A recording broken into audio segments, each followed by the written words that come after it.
Our next speaker is actually the new Director of Education here at the Crow Museum. Her name is Dr. Karin Oen. For all of you who need seats, there's actually a couple seats here if you want to go grab seats really quickly. Oh, there's one next to Dad, too. Good job. Thank you. Tough act to follow. So, I'm going to take you back to Chinese New Year 1996. I attended an OCA banquet at, I believe it was a Marriott, probably a Marriott, in Stamford, Connecticut for the Fairfield County, Connecticut chapter of OCA. And the featured guest speaker was Dr. Henry C. Lee, who, if those of you who have never met or had the chance to hear Henry C. Lee speak, he is hilarious. He is a forensic scientist. All of his stories are about these terrible crimes, and yet somehow he makes it really entertaining. He has a very distinguished career as a forensic scientist and as a policeman, and he's the chief emeritus of the Department of something or other in Connecticut. And as a senior in high school at the time, I was just really struck by the fact that he was commanding the room. He had a room full of really accomplished surgeons, professors, PhDs, and his message to everyone, besides that he had all of these hilarious anecdotes, was that as a community, Chinese Americans and Asian Americans really needed to try a little harder in the wider community. He said, it's great that you're very successful, it's great that you can provide for your families, but there's a lot more out there. And part of his work as a forensic scientist was kind of connecting the dots, and that was a few dots that he wanted to throw out for the rest of the community to start connecting, that they needed to figure out how you could sort of try a little bit harder, become a little bit more visible, and actually make a little bit more impact in the wider world, and stop being a slightly more sort of hyphenated, marginalized community.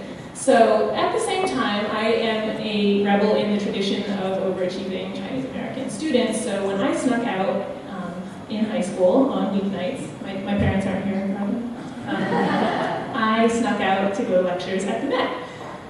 And I was consistently sort of embarrassed that the Chinese art collections at the Met were so sort of ancient. They, the most recent thing they had was probably 1870, and everything was so different from my life as a Chinese American at the time. But at the same time, I was very enamored of the idea of museums, of the role that they played in the community, of how important it was to have this sort of, enriched cultural asset that was just sort of available to everyone in the community. Albeit this is on the Upper East Side of New York, and it draws a large international population, but at the same time it was also a place sort of that became a convener of community for radical young high school students like myself. When I got to college, of course, I did the requisite pre-medical education, but I also started to take classes on urban studies, art history, and really wanted to learn more about sort of the fabric of communities, how urban spaces really become cities, and how they sort of grow and fade. So I learned a little something about Penn Station. This was when I was in college in California, but I was really surprised to find that the Penn Station that I knew, which looks a little something like this, once looked like this. And it's this beautiful Beaux-Arts building by McKinley and White, and had this very sort of awe-inspiring public interior that was really sort of about sort of the grandeur of American cities and city life, urban life in America. Of course, there were a lot of efforts to save Penn Station in the 60s when it was going to be demolished and turned into the sort of low-profile establishment that it is now. I learned a lot about the work of Jane Jacobs as the urban historian that was very committed to understanding sort of what really makes American cities grow and change. And a lot of what her work comes down to is that it becomes sort of the product of how many eyes are on the street. And I decided then that I wanted to be one of the eyes that was very sort of vigilantly on the street that would allow places like this to remain and not be torn down and turned into places like that. I had an internship at New York City Hall with the Art Commission of the City of New York under Mayor Giuliani, where I really tried to learn about how works of art, institutions, and city policy come together. But how does this relate back to Dr. Henry Lee? I was also doing a lot of work in Chinatown, and again, it was a point when I was understanding that I was going to have access to these very elite institutions, this very sort of high level of government, and then how do you bring a seat at the table for populations like those in Chinatown that had never really had a presence at a place like the Met before.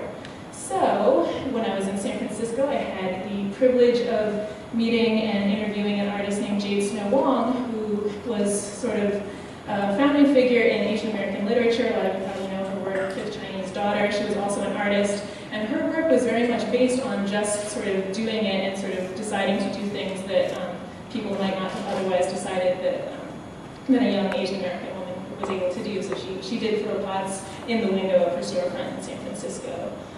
At this point, I learned a little something about contemporary Chinese art and decided that there was a way to blend radical modern art. This is an Yves Klein from 1960 that involves a sort of performance in the gallery, happenings that involve sort of dissolving some of the walls of the gallery so that art is not just necessarily something that's sort of still and calm in a museum space, but also involves active participation, and then also sort of bringing more attention and awareness to contemporary Chinese culture. This is a little exhibition that I did when I worked at a gallery in New York that involves, you can see, this is a digital picture from 2001, so it's kind of not so great. This is a really interesting installation that involved me having to acquire a cow heart in formaldehyde, which is displayed in the center there. I'll tell you about that afterwards if you come to my little talk.